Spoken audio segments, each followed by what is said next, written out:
Right.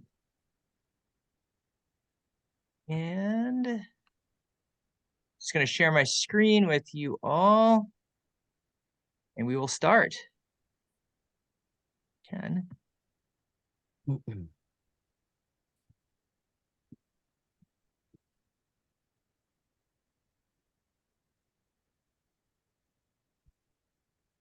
Oops. There we are. Okay. All right, everyone. Distinguished members of the PSI and guests, once again, it's my privilege and honor to welcome you to the February 2024 meeting of the Praed Street Irregulars. My name is Derrick Belanger, and I am from the class of 2019, and my investiture name is Albert the Dove. Today, I will give a brief overview of the Pontine activities from 2023. Then our guests will talk. We have Peter Blau, who's going to say a few words about Luther Norris in the early days of the PSI, and MaGee, who will be giving a talk on August Derleth's days at the University of Wisconsin.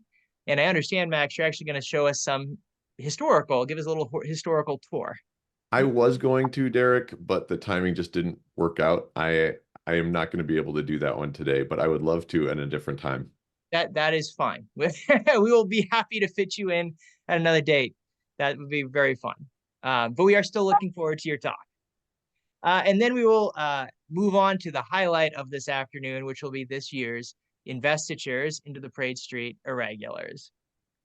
To start us off, I am pleased to welcome Dr. George Vanderburg, the current Lord of the Pontine Marshes and the head of the Praed Street Irregulars. Let's give him a round of virtual applause.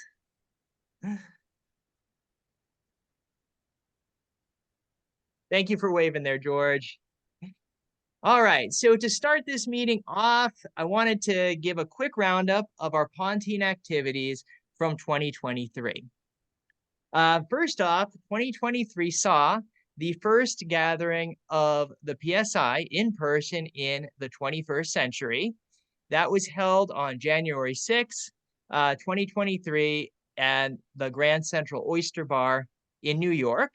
It was a gathering because a lot of Sherlockians were together for the BSI weekend. And so we got together and had ourselves a dinner. We had a much more informal gathering this year at McSorley's for an afternoon lunch with some PSI members getting together, but we are hoping next year on the Thursday of BSI weekend to gather again and have another Luther Norris dinner. More on that later, but that is what we're looking at. So that would be on Thursday, January 16th. So mark your calendars for next year. In March of 2023, Mark Wardecker's The Arrival of Solar Ponds was released from Belanger Books. Mr. Wardecker compiled all of the original manuscripts of Solar Pond stories from pulp publications, as well as from Derleth-bound manuscripts.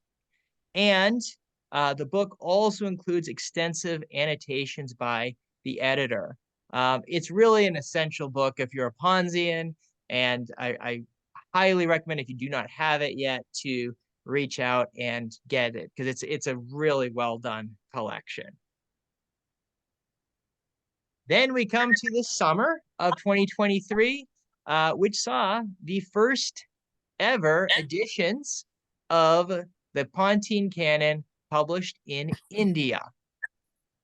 Hatchet Press worked with Belanger Books to get the rights to publish Indian subcontinent editions of the books as part of their Great Yellowbacks series.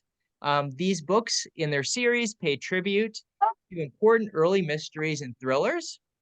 The editions are excellent and have the look of the original Yellowback books from the early 20th century. They kept the mustard yellow coloring of the book covers, and then the author's name in the blue beveled type with the simulated emboss effect and a white outer outline. While these editions are only officially for sale in India. For those of you interested, they have now popped up on eBay and other online sale places. So if you are wanting to add them to your collection and you don't live in India, they are available now. So I recommend searching for them if you're interested. They're beautiful editions, and I was very, very happy with what Hachette did with the books. And I thought it was cool that they also included the Apocrypha that David Markham had put together as well. So it's 8 books in their series, the original 7 Derleth books plus the Apocrypha. All right. In December, the 4th issue of the Pontine Dossier Millennium Edition was published. It is the longest volume of the dossier we've had yet and contains excellent essays by David Markham, Brett Fawcett, Chris Chan, Steve Herksig, among others. The journal keeps the tradition of Pontine scholarship alive, and I invite everyone at this meeting to consider submitting an article for the 5th volume, which will be out at the end of 2024.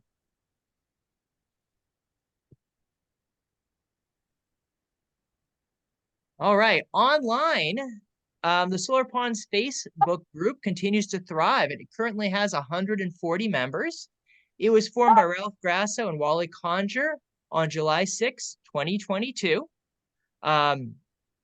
It also has the Jim MacArthur's monthly gathering where we discuss via the texts in Facebook a Solar Ponds story. And as far as I know, we'll keep going this year. We're almost through in R.E. Sherlock Holmes, so we'll be moving on to the memoirs, I believe in April, I think is when we'll be moving on to the next book. So stories are read in order. It's a lot of fun. Conversation can get pretty lively, even through Facebook texts, but it works really well, and I invite all of you to join. And then just to give you a preview of what's coming up in 2024, we've got some exciting previews. It's going to be a great year. We plan on having a new collection of the original Solar Ponds comics that were written by Derleth and illustrated by Yupatal. And those we're hoping to have out probably either the summer or early autumn. And it's going to be a great collection with lots of new essays, as well as really nice scanned versions of the original text. And so it's going to be great, and it's going to have a lot of essays in it as well, talking about the comics. Really, it's going to be a nice book. And then for the pastiche side of things, our illustrious David Markham has a new collection he's editing of Solar Ponds stories that take place in America, and that'll be out sometime this year. We will continue, as I said, those monthly Solar Ponds Facebook meetings. We will have our October PSI meeting, more on that at the end of this afternoon. And then we will also, of course, publish issue 5 of the Pontine Dossier Millennium Edition. So those are some of the highlights for what's coming up this year. And we will see, as things develop, sometimes like those Hachette books, we get a surprise out of nowhere. So we could even have more exciting news as the year goes on for 2024.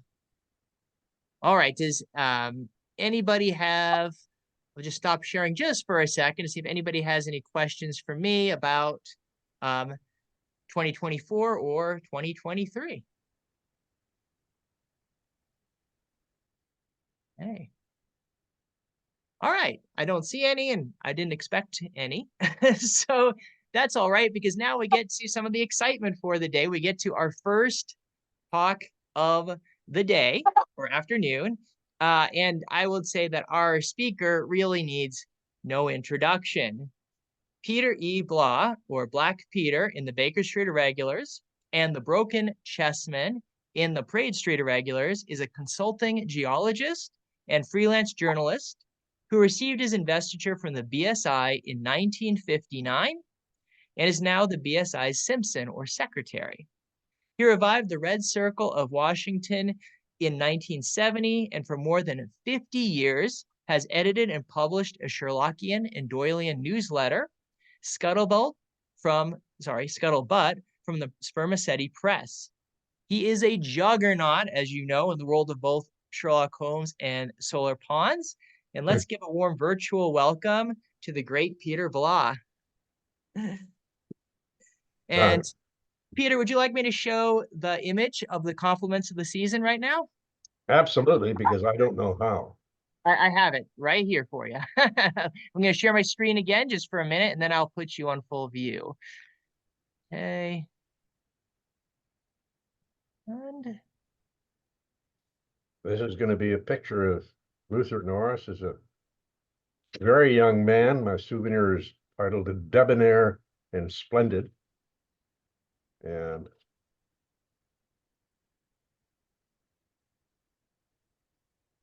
there it is. there you are. That probably, there it is. Can you make it larger? Yeah, there it is. Does that look good? Is that a good size? This is Luther Norris in 1946. And this was the frontispiece on a collection of the poems he wrote in Alaska. Luther, as a much younger man, was in the army in Alaska on the island of Adak, where he met another man who became an author, Dashiell Hammett. Both of them served in Alaska, and both of them came back to California.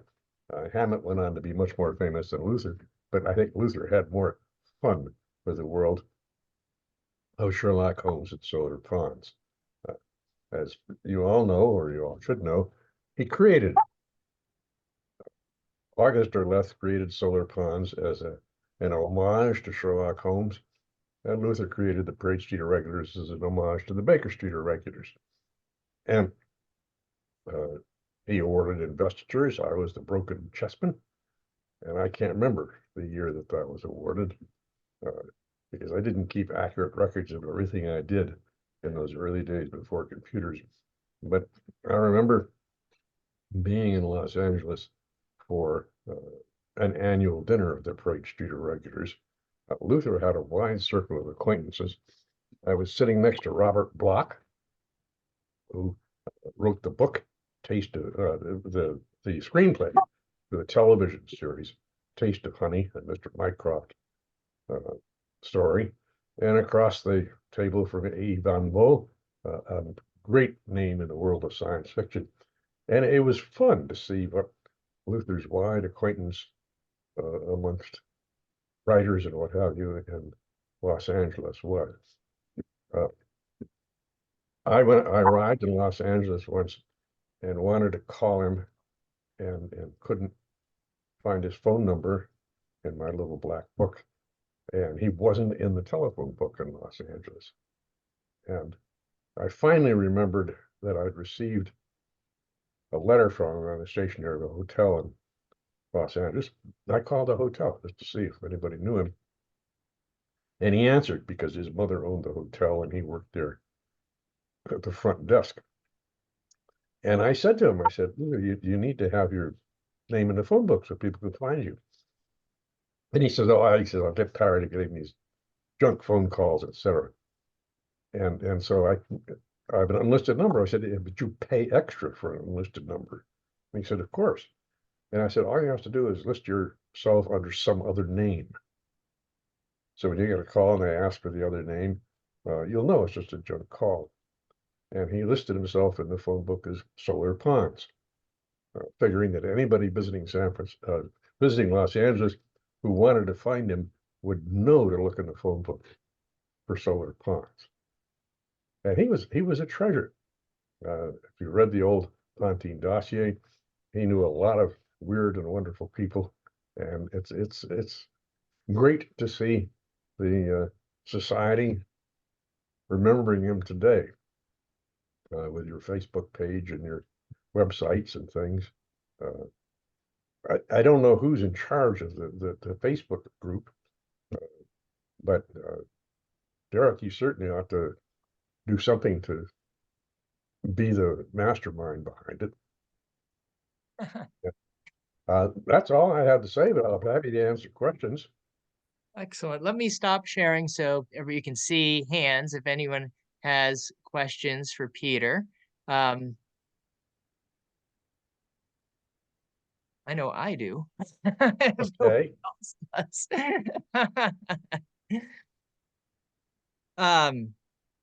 So, Peter, why do you know, like, what made Luther decide we have to have a Praed Street Irregulars like the BSI? What made him like jump to that? Like, we have to have scholarship for pawns. Do you happen to know? I have no idea. I think he just thought it would be fun. Luther had a great imagination, and this is one of the things that you find so frequently in the world of Sherlockians. One of the things that I make Sherlockians so much fun to be with is that they have imagination. You think of all the crazy things that Sherlockians have done over the years, creating recreations of the sitting room, going around wearing funny hats and smoking funny pipes. I confess I used to smoke a funny pipe until I stopped smoking pipes. Writing our pseudo scholarship, the game we play, is what attracted me to the world of Sherlockians in the late 1940s. The game, the grand game of pretending Sherlock Holmes lived and lives today, and Conan Doyle was just a literary agent. And Augie Derleth had enjoyed what Luther did. Perfect. So it Perfect. never occurred to me to ask him that question, so I don't know the answer. All right, Max, you have a question. Yeah, to me, the interesting thing is that the Praed Street Irregulars existed at a time when the author was still active. Author August Derleth was still active. What role did he have among the members of the Irregulars then, or was he active at all?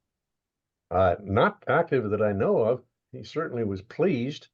Okay. I think any author is glad to have a fan club, and the Praed Street Irregulars were really the Derleth fan club. Granted that they focused just on one of the many areas in which Augie wrote books, but there you are. You take what you can get if you want fans. David, did you have your hand up?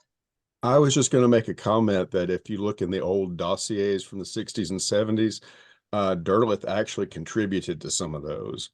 And that's where some of the notebooks of Dr. Parker stories were published. They weren't actually in the Pond's books, but they did show up there. So he was aware of them and somewhat participatory, although I don't know if he went to any meetings or anything like that. I don't think he did. He was not a traveler. He spent a lot of time in Wisconsin. Never came to New York for the birthday festivities. He just enjoyed having fun with solar ponds, as we should too. Yes. Will, did you have your hand up? Oh, you're muted, Will.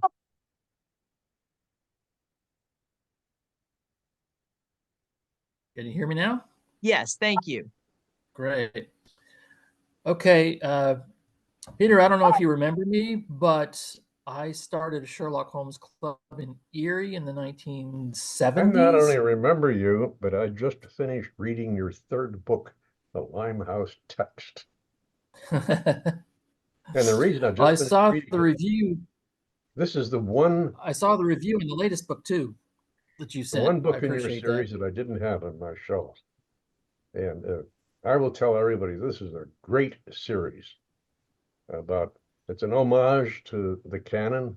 It's about a private detective, private inquiry agent named Barker, who lives on the Surrey shore, which you will remember from the Sherlock Holmes story, with a long-suffering partner named Llewellyn. And it's a great, fun series. I can't remember what the name of your latest book is. Death and Glory, I think. Yeah. Death and Glory. Look for them. They're either in print or and used books on eBay. And I didn't know you when I met you. I didn't know you were such a martial arts fan. I'm not the only one, right, Frank? Yeah. Sorry, I interrupted. Did you have a question or?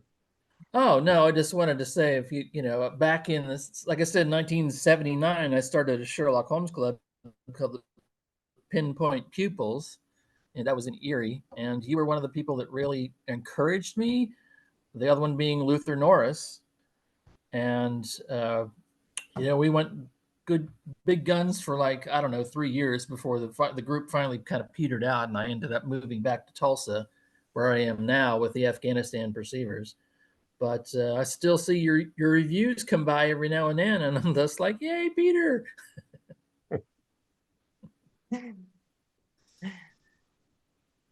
All right. Thank you, Will. Any Sure. other questions for Peter?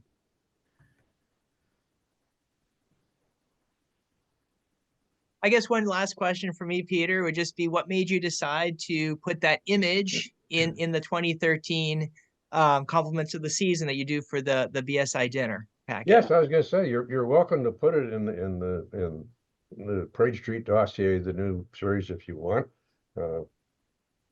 You just say, you know, with permission, etc., and I give this stuff away. Well, thank you. We'll be happy to do that. And as you said, you suggested, I'd be happy to share it online with everyone too. It's a beautiful image from that Alaska book, which, yeah, I actually just found an autographed copy of it. I ordered after I saw your, after you said you were going to talk about this in particular. So thank you for putting that. The book is called The Sage of Alaska. It's That's readily available online at very low prices. And I can't say that the poetry is wonderful, but there's a long tradition of that. Conan Doyle's poetry is not the best poetry ever written. But it's fun to imagine Luther out there at a radio station in the islands up there. It's cold, Yes. especially for someone from Los Angeles. Peter, I did get one last question from Larry Feldman in the chat. He asked why the dog with the deer stalker as the PSI image. Do you happen to know? It's thanks to Sidney Paget. When Sidney Paget was commissioned to draw Sherlock Holmes for the Strand magazine, he got to the point where Watson says that Holmes was wearing an ear-flapped traveling cap. And it just so happens that Sidney Paget owned the deer stalker. And that's what he drew Holmes wearing. I know that story, but what about the dog then? Why is What it? does that mean? That means Luther Norris to me. Whenever I see that dog. I think- The dog. I have absolutely no idea where that came from. Okay. Luther was not an artist, so it must have been someone who drew that. And I can't remember. Is there any credit to anybody in the dossier? Not that I've discovered, but that's a great question, Larry. David or George, do you happen to know anything about the dog? No, I had never seen the dog till George sent me my pen years ago. That was my first experience with it. Okay. Oh, George, you're muted. Could you hit the unmute button? We'd love to hear from you if you can.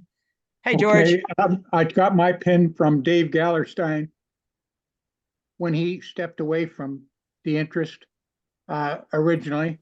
And I got the pen from Ted Schultz, who I inherited the Lord Wardenship in 1995. And so I created the pin based on Dave Gallerstein's pin that I saw, and he had sent it to me. I now have it treasured, the original PSI pin. So there we go. Okay. But you're not sure where that image came from, are you, George? No, Okay. I don't know where it came from. Did George, did you come up with the dog for the pin? No, Pardon? no. I Okay. Dog created a dog red before hat the for pin, it. right? Okay. I made a red hat for it. Okay. I colored in the you image, made- the you made the original hat image red. didn't have a red hat. Okay. I just know whenever I see that, I think Luther Norris, Right. Yeah. the dog Yeah. with the deer stalker. I feel like the dog's name is Luther. Yeah. It would be appropriate, wouldn't it? All right. Peter, thank you so much for sharing that with us and for saying a few words about Luther Norris. I really appreciate it. And now I think we're going to move on to, I think it's time to move on to our next talk for today. And Max MaGee is going to be talking about Derleth's days in Wisconsin at the University of Wisconsin. He has been, Max said he's a relatively new Sherlockian and Ponzian, but I have to say in the short amount of time he's been with us, he's done quite a bit. He has been a member of the notorious Canary Trainers of Madison, Wisconsin for 5 years. And that led him to the discovery of the works of August Derleth, Solar Ponds, and others just recently. He's looking forward to engaging with the local network, pardon me, and sharing with others. He's also a member of the Norwegian Explorers of Minnesota, Taurus International Science Society of Chicago, ASH, the Adventures of Sherlock Holmes, A Scotland Yard, so we're both wearing our ascots for that, Spode and the Praed Street Irregulars, as well as the Sherlock Holmes Society of London and lots more. We welcome Max. Max, do you have a slideshow? Are you giving a talk? How's this going? I do. I think there's Okay. just so many great pictures that I discovered. I have to Oh, absolutely. give a talk. I'm going to give Or you slideshow. sharing permission. Okay. So you can share now. And whenever you're ready, I will, it's you have the floor, my friend. All right. Let me get that shared up. There we go. Zoom. And I'm just muting those of us not talking. I'm going to reopen. I'll be right back. Yep.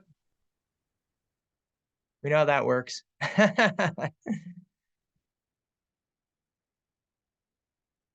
Right.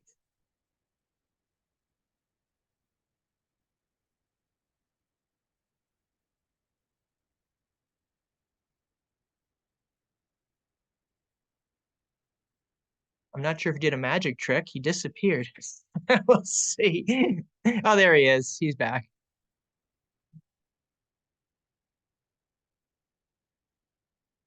All right. He's back. Yeah, apologies. I am back. So I'm going to share that. And jump into that window. Here we go. So, let me get to the beginning. So the talk today that I'm giving is primarily about August Derleth's early life. We don't tend to talk much about what he was doing before solar ponds. Obviously, that's our primary concern here. But I wanted to share some of the interesting facts and background that as a local Wisconsinite, I also graduated from the University of Wisconsin in the year 2003. I have a bachelor's of science in aerospace engineering from there. It really strikes home to me when I hear, for example, in the afterword of the casebook of Solar Ponds that, you know, he was writing at the university. I just couldn't even imagine myself doing it. So I wanted to walk through some interesting facts here. So this picture, first of all, is just one of my favorites that I found. This is Augie Derleth wearing, and this is a quote from the Wisconsin Historical Society, wearing a boldly patterned sweater, sitting with an unidentified group, probably friends and family. So I just particularly got a tickle out of that. Just remember, you're going to be remembered for the shirts that you were wearing when you become historical as well. As we all know, he was born in Sauk City, Wisconsin. The town name was given, there are two towns, Sauk City and Praed, that are adjacent to one another on the Wisconsin River, which is a tributary of the Mississippi. His fictional portrayal of locals became what is known as the Sac Prairie Saga. So it was a combination of Sauk City, where he was born, and Prairie du Sac. I will note that, Frank, your talk last October was a great lead-in, because these are all of the things that influenced Derleth and his young mind. He became a collector and an aficionado of comics, and we'll get to that later. But also, of course, the mysteries of Conan Doyle, Sax Rohmer, and when he was 15, he sold his first story to Weird Tales, and he says, proving that I could indeed write as badly as the anonymous hacks who wrote for Secret Service. So he throughout his life was very self-deprecating, which I strongly relate to as well. But I mean, I think we all know that, you know, it is tongue-in-cheek, because he became one of the local scholars and, I don't know what you'd call, literary giants of the Midwest. So Sax Rohmer, I looked up the Zayat Kiss that appeared in Collier's. There are versions of it scanned online, and I found a very interesting tidbit there.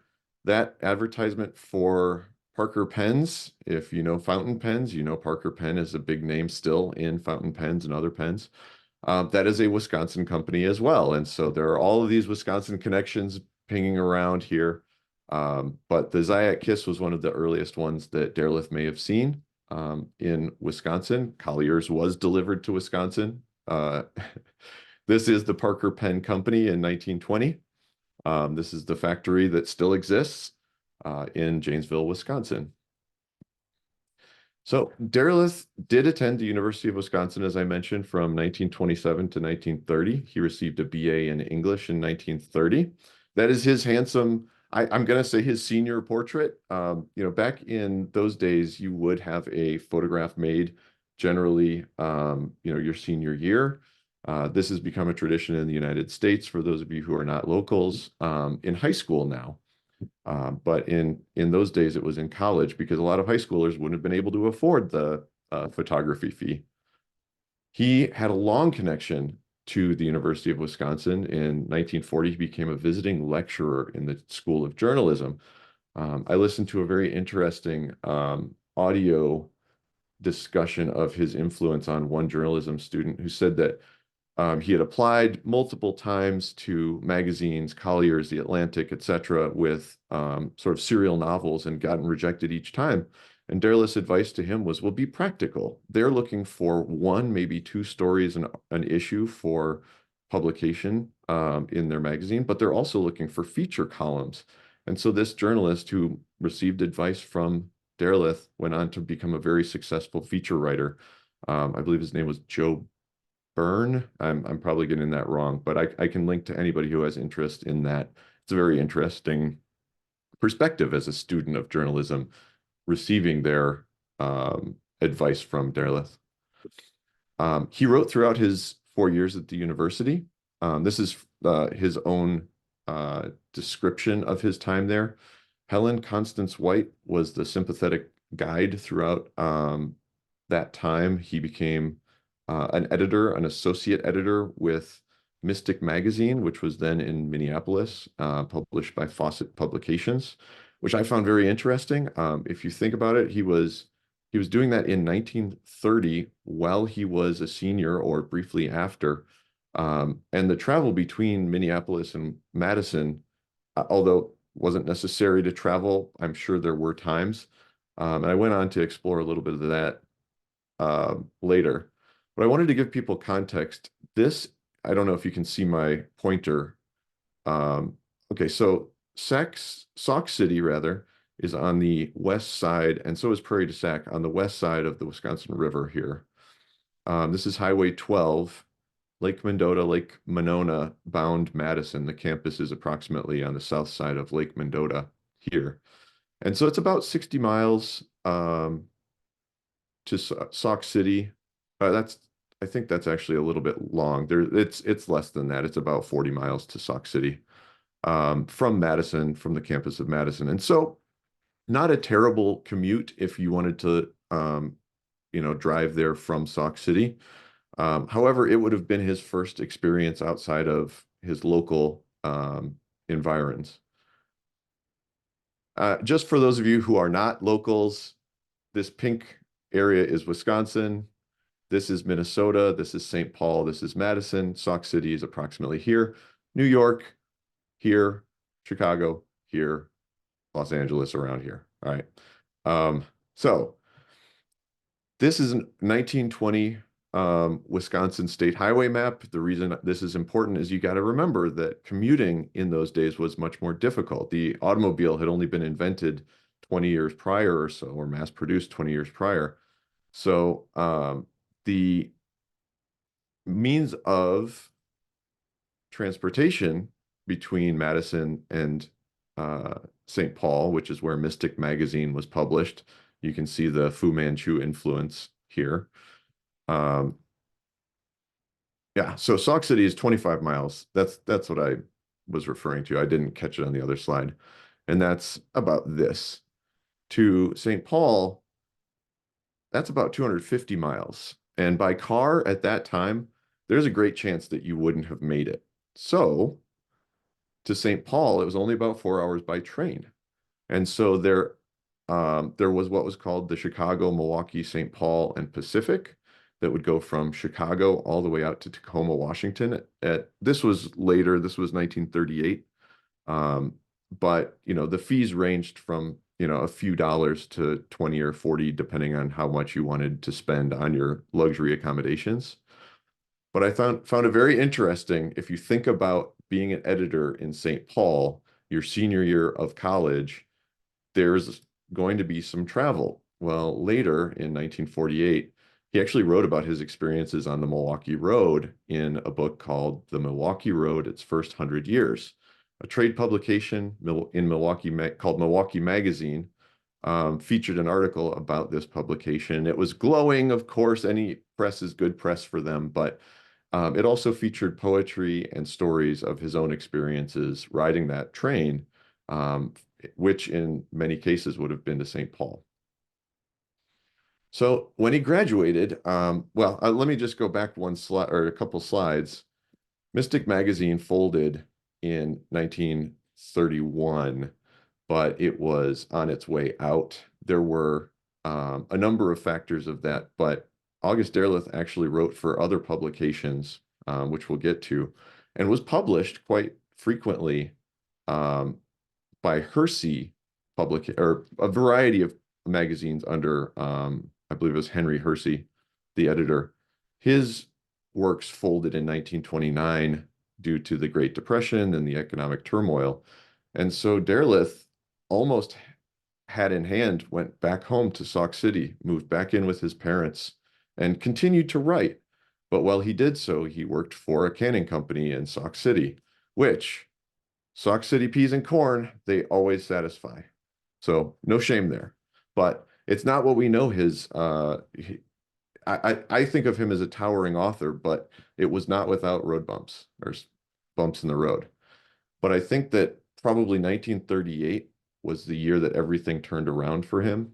Not only was a publication that he wrote very well received, it was the start of what was called the Sac Prairie Saga. That's what Derleth himself called it, which was writings about the personalities, the history, the nature, the environs of Sauk City, and the people that you'd encounter there. And it was sort of a recollection of stories that were told by his family, his father, about when the family first moved to the area. And it was essentially a fur trader, pioneer area.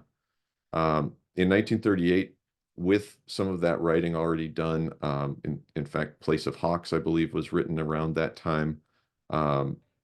He was awarded the Guggenheim Memorial Award, which is, this is again 1938.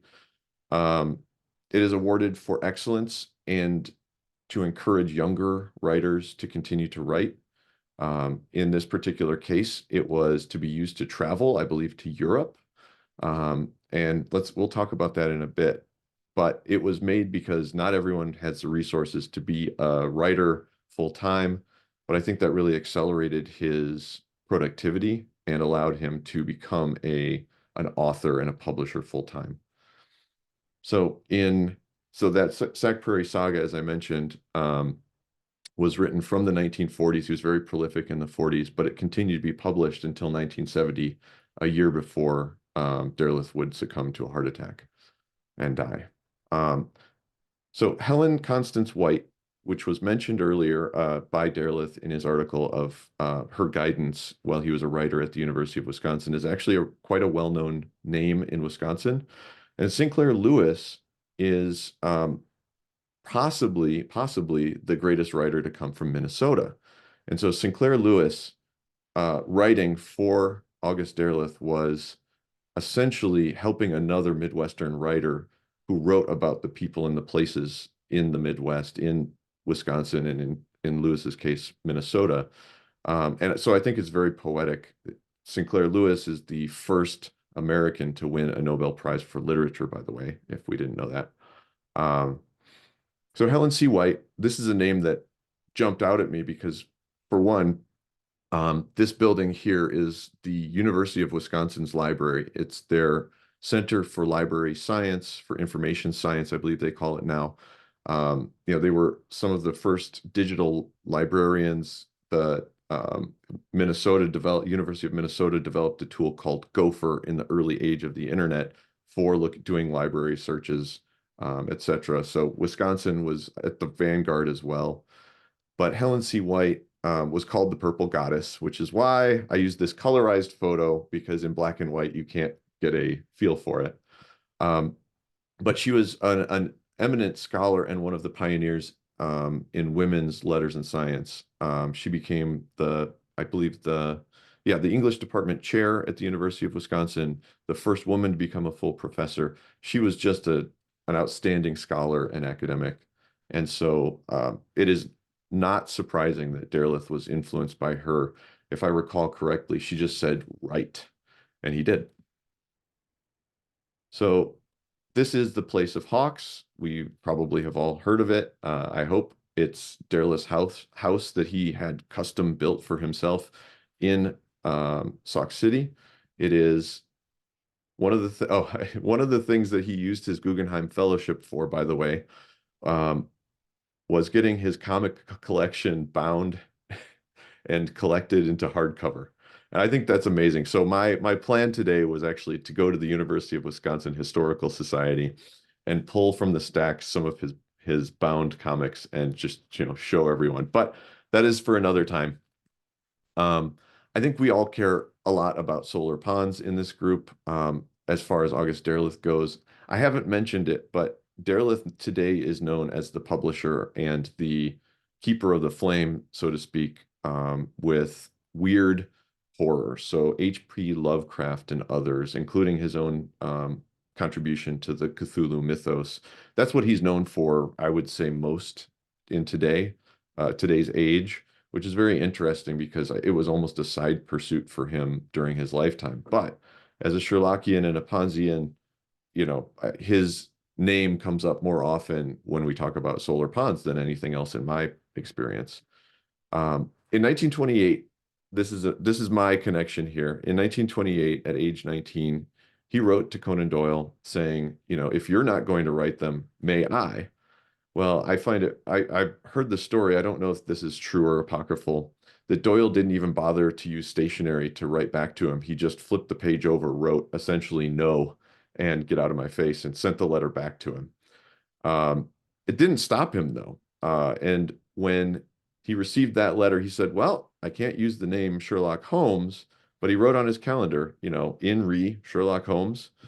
And when that date rolled around, he wrote in one sitting, The Adventure of the Black Narcissus. And this is Harold Hersey is the name I was searching for earlier. He sold about 6 more solar pond stories to Hersey and was published in various publications. But again, because of the Great Depression, Hersey's magazines folded, and there wasn't a whole lot of call for more solar ponds at that point.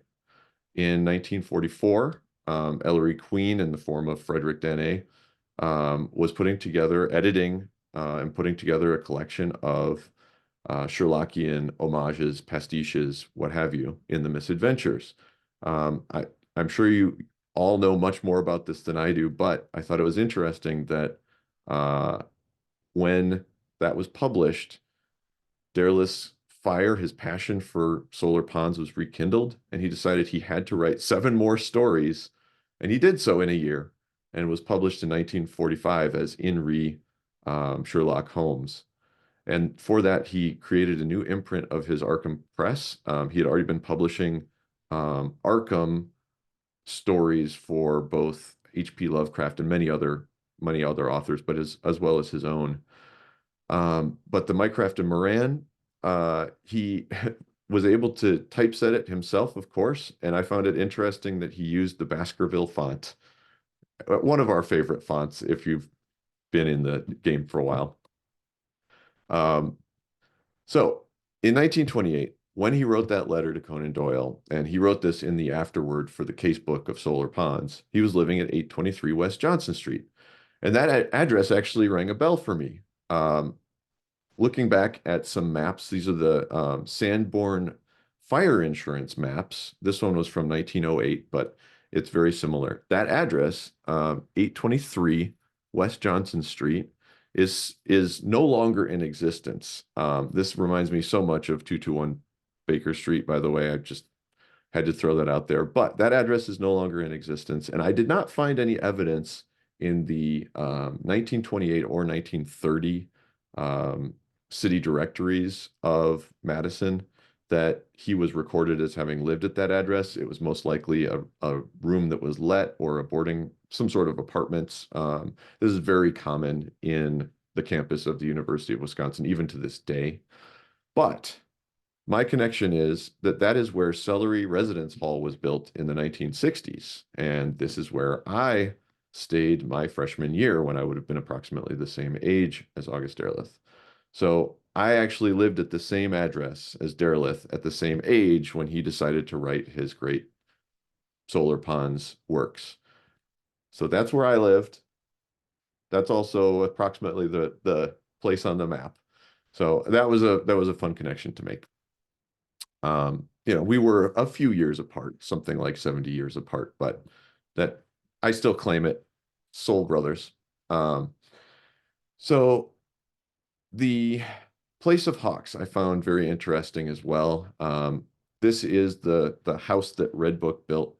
I'm not going to go through too much detail, but this is where he did the majority of his writing and his publication after he moved back following the university stint. And so it's a very important place in the Arkham House publications, as well as Mycroft and Moran and others.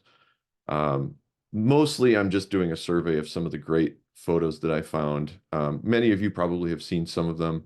The typesetting I found was actually done locally in Wisconsin as well, which you don't think about it, but he wasn't typesetting these manuscripts. He was sending them out for typesetting. So there was actually a pretty big publishing apparatus in Wisconsin. So he worked from home before working from home was cool.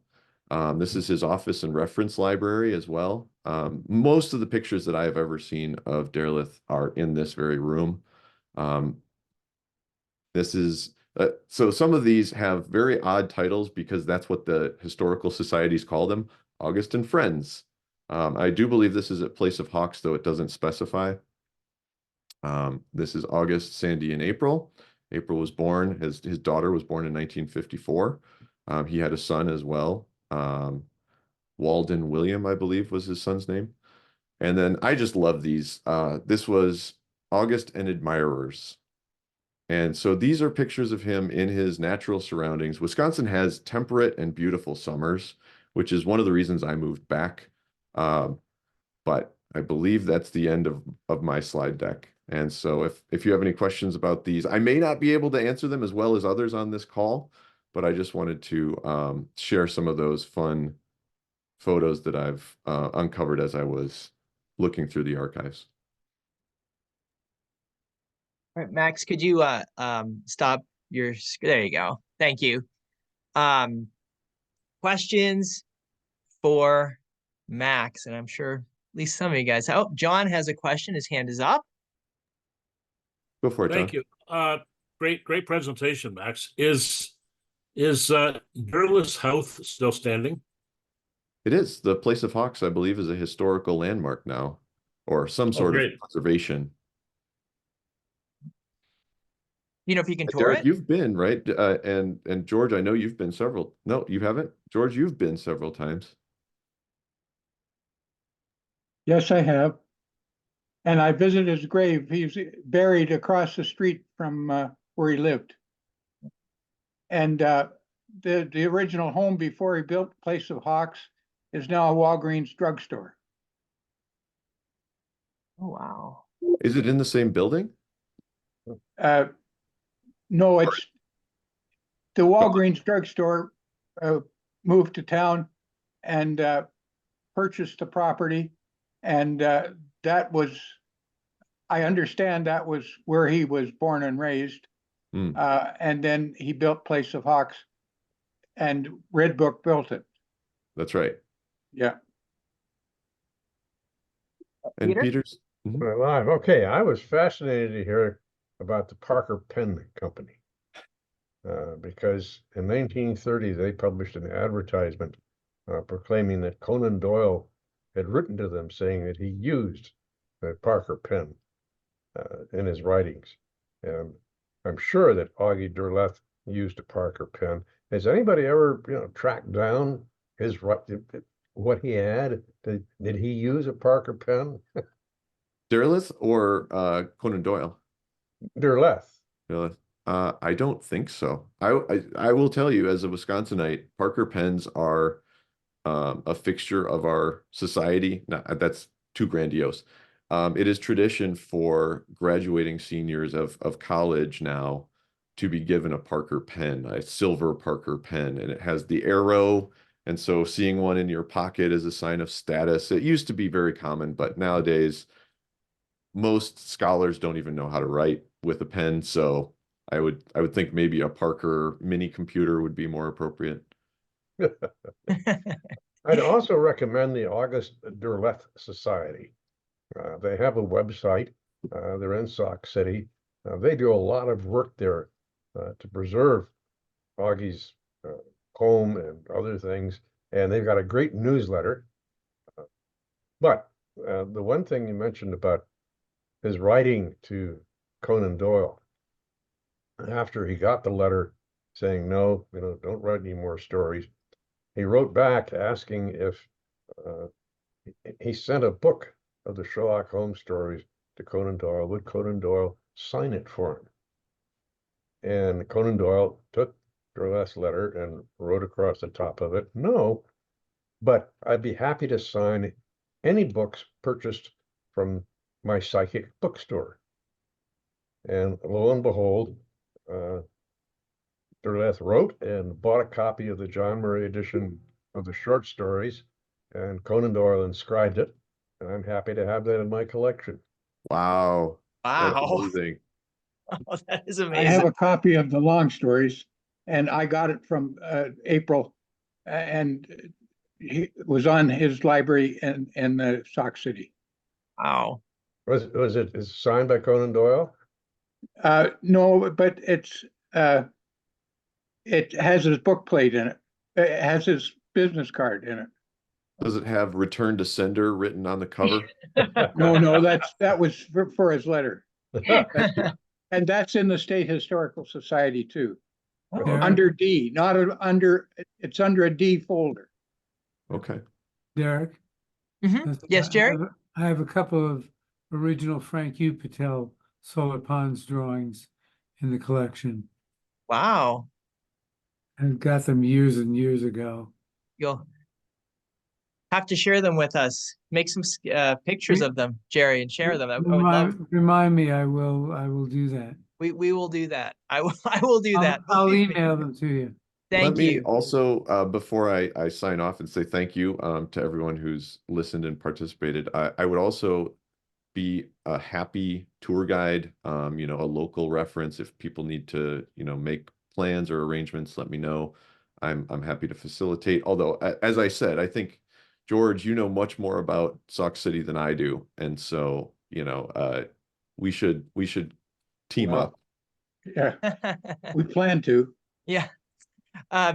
Max, I just want to make sure we don't miss this question from Brett Fawcett that's in the chat. He asked did Derleth see his regionalism as having anything to do with pawns or even Cthulhu? I don't think I'm terribly qualified to answer that, but I didn't see a ton of evidence of that. George, did you want to chime in on that?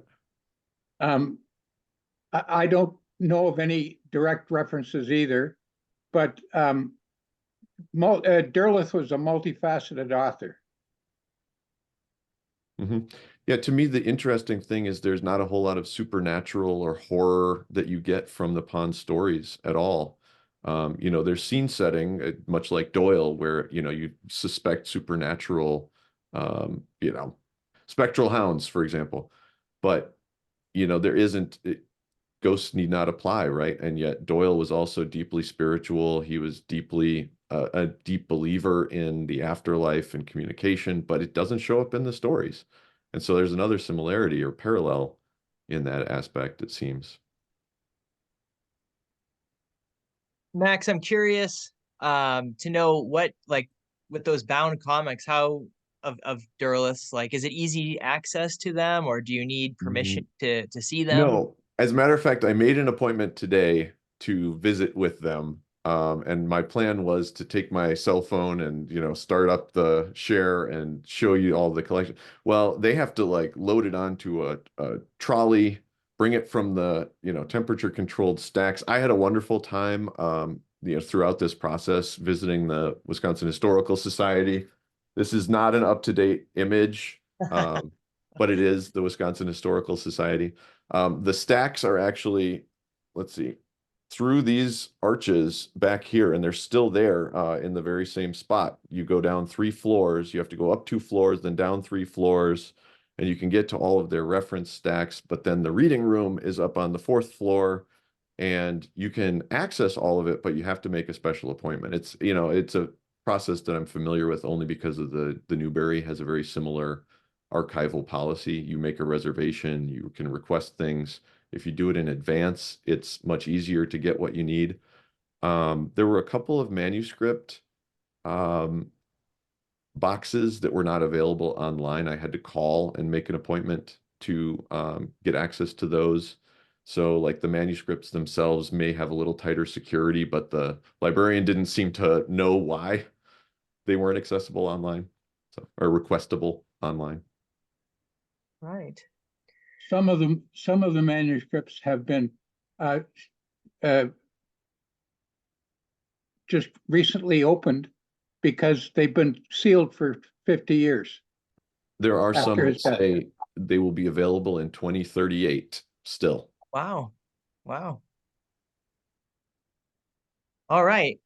Thank you. Oh, well, Anna's got a question. We'll wrap up with Anna. Question. Yes.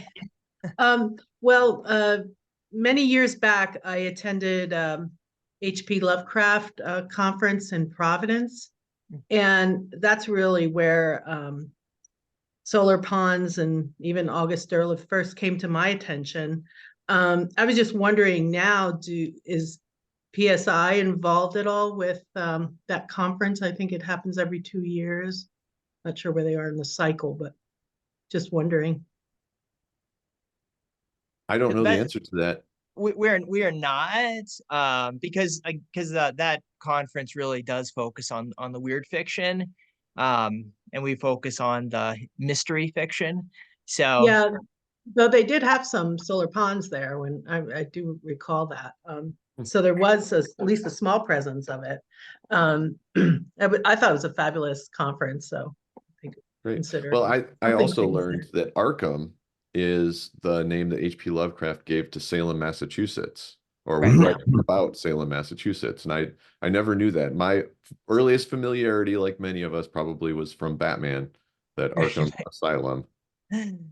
Correct. All right, And let's I give. I just want to make a quick comment that I think the dog in the logo should be called Augie. I think that's the best way. We'll have a vote on Luther or Augie. All All great. right, let's give a virtual round of applause for Max. Thank you for speaking. That was an excellent talk. So thank you to both of our speakers, again to Peter as well. Just wonderful. And now it is time for the moment we've all been waiting for. I'm proud to act as equerry for the Lord Warden and announce this year's class of the Praed Street Irregulars. George, do you still want me to say the name, or did you want to say the name? No, you say the name. I have the list here. Okay, thank you. I'm going to share my screen again because I'm going to, I do have some images to go with this. Okay, and hold on one sec.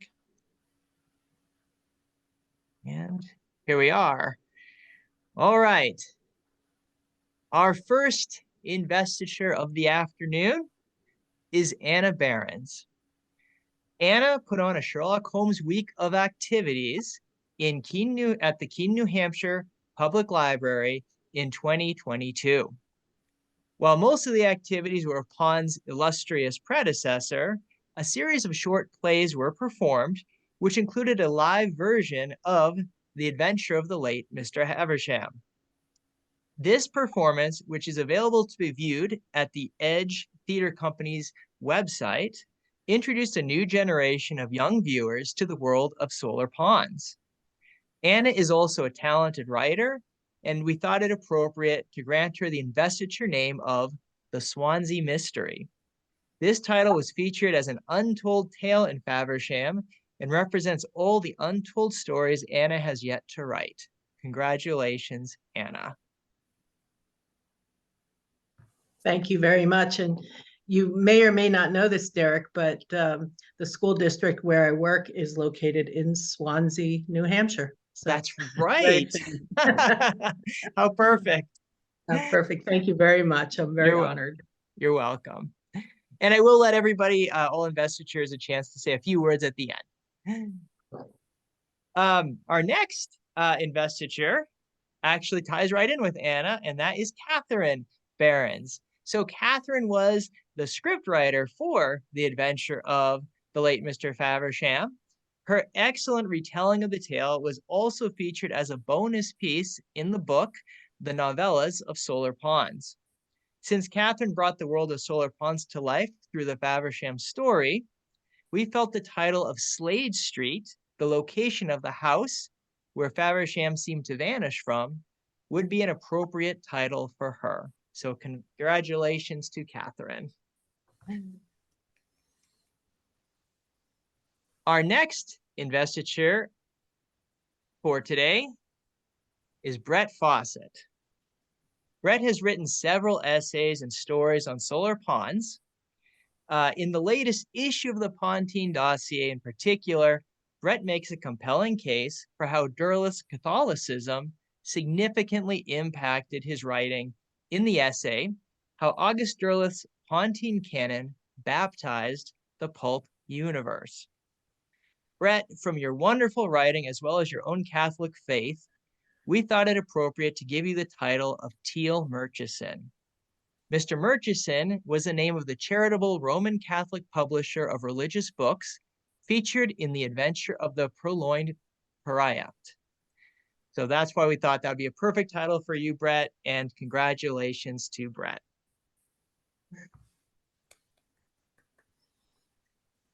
Our next investiture is someone you just heard from earlier today. That is Max MaGee. Max, who, like Derleth, as we now know, stems from Wisconsin, shared an address, actually, we just learned, has already made a name for himself in the Sherlockian and Ponzian communities through his scholarly lectures, as you just witnessed. Because researchers often do similar work as detectives and members of the force, we thought it appropriate to bestow Max with the investiture name of Tobias Ethelny. the agent from the future who visits solar ponds in the comedic tale, The Snitch in Time. Congratulations to Max. Our next investiture goes to Will Thomas.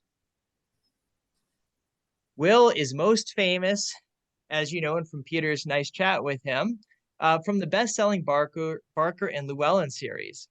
He is also an expert on the Victorian era, on Sherlock Holmes, and of course on solar ponds. A standout piece of Will's is his essay, The Man in the Yellow Cloak, which was published in the Solar Ponds Gazette, and looks at the color scheme of the covers of the pinnacle editions of the Solar Ponds books.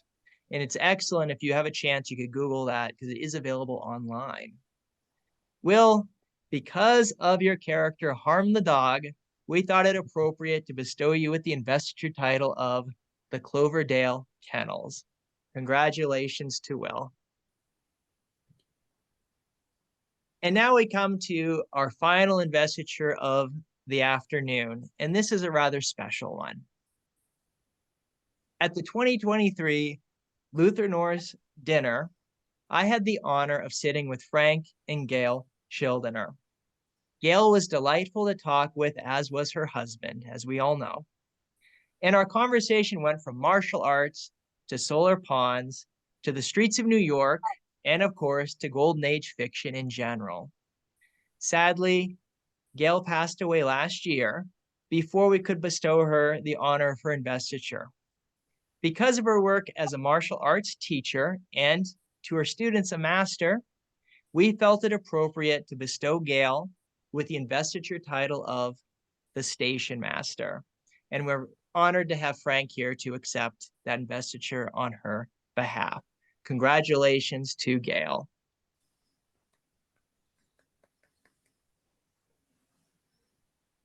And now what I like to do to wrap up the afternoon is to give each investiture a chance just to say a few words.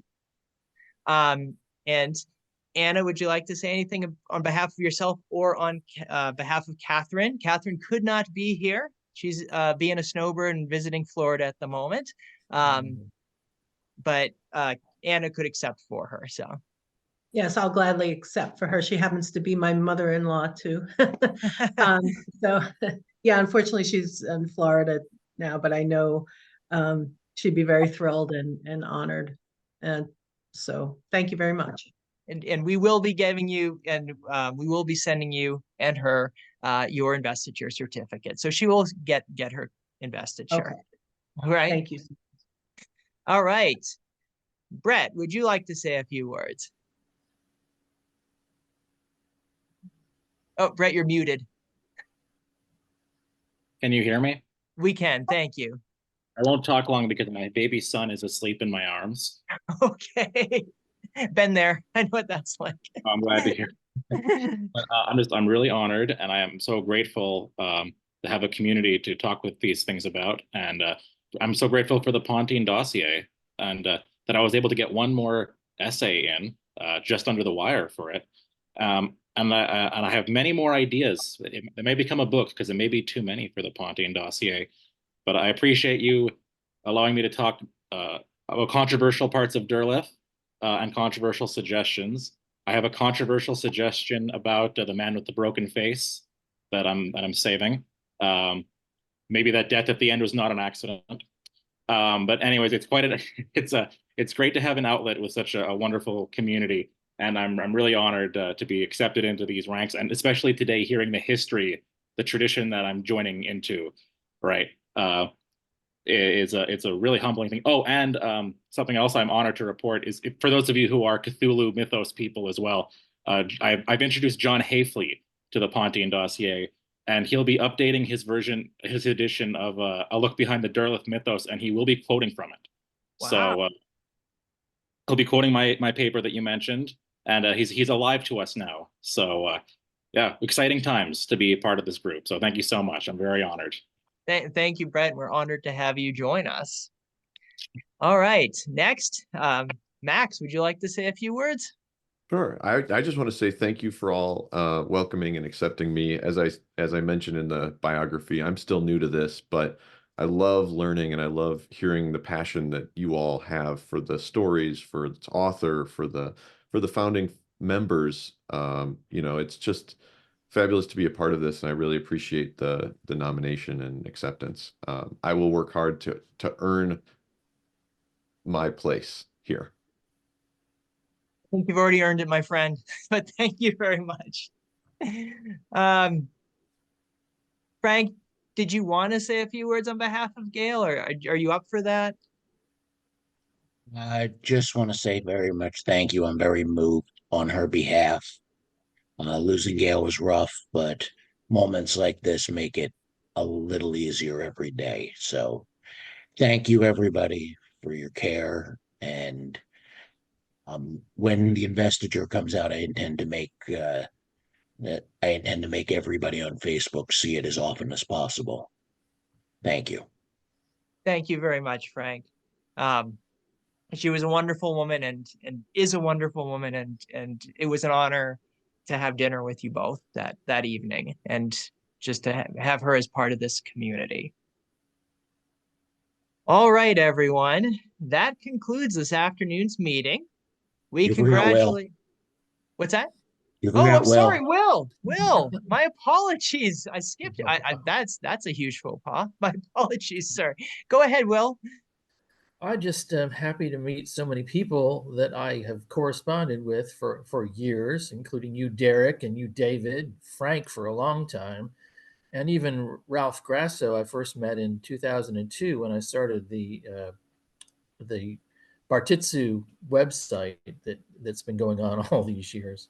So it's great to see these faces and hear your voices, and especially Peter Blau, who, like I said, I've known since 1979, and has, we've dropped in on each other, online for, various things, and he's put the reviews that have gone on to, from my agent, and it's just, what a big guy, what a big name in the field.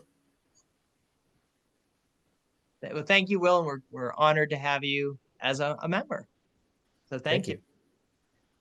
All right, and I apologize about that. But that concludes this afternoon's meeting. A big round of applause again for the class of 2024, for Peter Blau, for Max MaGee, for taking the time to speak to us. And especially, of course, also George Vanderberg, Dr. Vanderberg, our Lord of the Pontine Marshes. So thank you all. Please look for an announcement for our next virtual PSI meeting, which will be on October 19th, 2024. Again, that will be more of a speaker format. So if you are interested in giving a talk for that particular meeting, please reach out, let me know, because I'll be gathering a list of speakers, and we'd love to have any of our new investitures, or people who are not yet invested but would like to give a talk. That would be perfect as well. So thank you all, and have a great afternoon. We will see you again in the fall. Take care.